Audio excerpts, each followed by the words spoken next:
నీ జీవితంలో నా విలువ అంతే కొన్ని కోట్లు. అయితే అందులో నుంచి తీసి ఒక 10,000 మేము పందాలు ఆడుకుంటాం. హాయ్ బాబా. నీకు పెళ్లి చేద్దాం అనుకున్నాను రష్మి. బాబా అయినా ఇప్పుడు పెళ్ళి ఏంటి? కొంపతీసి ఎవరన్నా ప్రేమించావా? ప్రేమించా. ఎవడా దరిద్రుడు?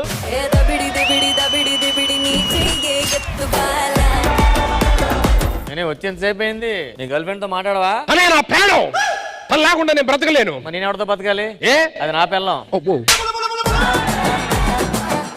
ఏం లేదు నా బంగారం. తనంటే నా ప్రాణం, తను లేకుండా నేను బ్రతకలేను. తనకి నాకు పెళ్లి చేసేయండి. 3-4 సార్లు చెప్పేవి డైలాగ్. నాకు అదొకటే ఇచ్చారు. అయ్యో అయ్యో ఎంత పని చేసావే బాబు మీ లవర్ ని రమ్మని చెప్పు. ఎవరు అన్నపూర్ణమో తెలియట్లేదు.